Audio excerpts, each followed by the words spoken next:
flashy, make me florid, make my oratory torrid. When I preach on the devil and the communists,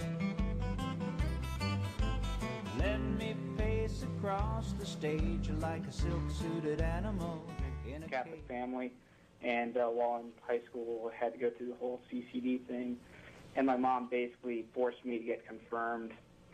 But in the past couple of years, I came out and said I was an atheist, and it's really been hurting the relationship between a couple of my siblings, and especially my mom, to the point where this past week when I was visiting home, and it came up that she said that she didn't even want to hear the word atheist. And I was just kind of wondering what your opinion or advice would be on helping to make it so that it doesn't, my relationship with my family doesn't degenerate further. Did you tell her you didn't want to hear the word God? No. I didn't either. I just got back from visiting with family, and of course, actually it was mostly great. Had a good time. And I'm not going to go talking trash about my family, but there was some there were some comments made that were pro-religious, anti-atheist, or I guess more anti-sin from their perspective. I don't know, but I keep saying that. Now I can be honest about who I am, and I don't have to hide anything, and I don't have to sit quietly in the corner and keep my mouth shut. And yet, for the most part, I still find that I'm now, instead of nodding and smiling and sitting quietly, now I just shake my head and walk away. It's still their house. I'm not going to be disrespectful or an ass in their house, but there are limits when you start talking about things that I think are just crazy. I mean, and I don't mean to offend any religious people that are out there, although I will, and I have done every week that I've been on this show, I'm sure. But I'm not saying that religious people are crazy. I'm saying, I think that there are some people who there may even be somebody there who has a really good reason for believing. And if so, feel free to call in and tell us what it is. But there are some things that some particular people believe that I think are just absolutely nuts. This idea that you are somehow so special in the eyes of your God that he's going to punish other people for being mean to you, or that he's going to answer your prayer for rain and ignore the farmer who lives across the street who's wanting it to stop raining because it's flooding out his field. That kind of colossal arrogance. Well, yeah, it's incredibly amusing every time you tune in some stupid television show and there's some vapid pop singer up there accepting an award, thanking God for it. Yes. Like, I'm the creator of the universe, and he really gives a damn about my career. Oh, I'll just stop creating this galaxy here for a few minutes just to make sure that your crappy CD shoots to #1, and you can thank me later. Yeah. This whole thing, that's what really is at the key of religion. At the core of it all, it's this whole attitude of it's all about me. Yeah. Everything's all about me when you're religious. And it's a lot of posturing, too. I mean, I noticed a lot of those... No, it's not about me, it's about God. But God is just a projected self-image of the believer. Oh, yeah. That's really all that God is. That's why, I mean, Christianity is as easy as it comes. I mean, it's based, and I realize that you didn't necessarily, I mean, you're talking about Catholics, but Christianity, for the most part, is based on just you believe, and therefore you're gifted something. You don't have to do it. It'd be nice if you did good things, but you don't have to. You can be a shit your whole life and still get, ushered in because you were part of the club, the special club. And that allows people to go up and do all kinds of posturing. And you'll see, I mean, preachers will complain about it too. You'll have the rapper who'll get up there and thank Jesus and all his hoes in the hood, for helping him get to the top when neither one of them really had anything to do with it. You should be thanking the record company execs and the marketing campaign, I guess. But we're way off track. Yeah, we're kind of getting... You were talking about dealing differently. I don't have any good advice, which is probably why we got way off track. Yeah. I wish I did, and your family's going to be different from everybody else's. Yeah, all I could suggest in that regard is to say, look, I understand that this upsets you, and I'm sorry about it, but it's who I am, and if you ever want to ask me any questions, feel free, because you're my family and I love you, and so I'm not going to turn against you just because I don't share the same beliefs that you have, and I would hope that you would feel the same way towards me, and just be willing to talk about your decision to be an unbeliever and answer any questions that they might have.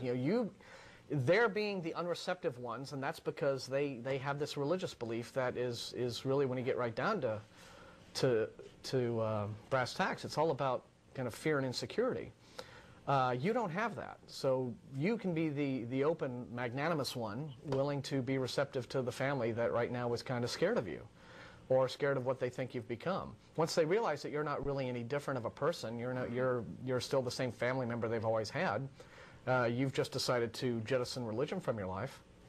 You know, they may, who knows, they may come around, they may not. I have a rather strange relationship with my parents in that the whole religion thing is just kind of a thing we agree not to talk about in an unspoken way. My mother really, genuinely, truly believes in these places called heaven and hell that you go to after you die in some form. And it is a great source of profound emotional trauma to her to contemplate the idea that her little boy is going to burn forever in hell, which, you know, for my part, is just chalks up just one more reason for me to be incredibly resentful towards Christianity, because it has installed this completely unnecessary, gratuitous fear in her life, this source of, you know, emotion that she simply doesn't need. But I just don't bring the subject up. We don't bring it up with each other. She doesn't have to kind of experience those emotions, and, you know, and that's where it sits. It is a shame but it's a shame that religion does that. That's what religion does. It divides people. And so you can be as atheists, we're in a better position to be the one willing to and able to bridge that divide than a believer is. So that's my take. I'll tell. Can I ask you something real quick, Nick? Do your parents or whoever the believers are that you're having conflict with, do they give any reason for why they believe in a God? No. Okay. Kind of when I try to go down that road, it turns into I don't want to talk about this. You're wrong. If you don't change, you're going to go to hell kind of thing. Yeah, you know, it's rare that you'll find anybody who says that they believe for rational reasons. I mean, they may start that way. I mean, even some of the more popular apologists will start that way.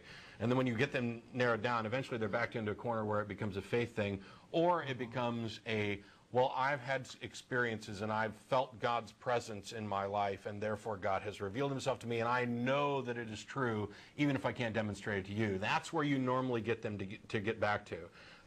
And if the conversation comes up, and it may be better just to you know, love them and keep showing them that you're pretty much the same kid that they raised, that they've always known and loved, and that, you know, you're not going to be swayed just because somebody's trying to guilt trip you, or that the very fact that they're feeling distraught over this is just one more nail in the coffin for their religion in your eyes.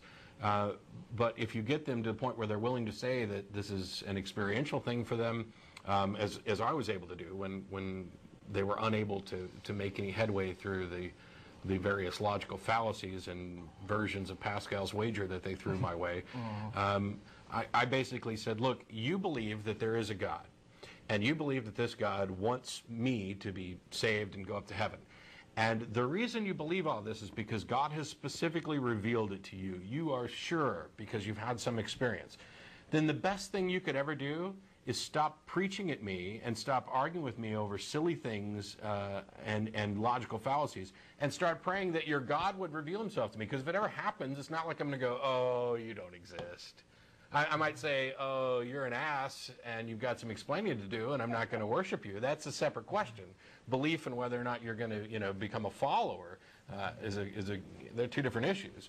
But I'm not going to deny the existence of something. Now, what I would do is say that, okay, if this God revealed himself to me, it would be a case of, okay, now I've had this experience that I can't necessarily explain, but for whatever reason, I'm convinced that there is a God.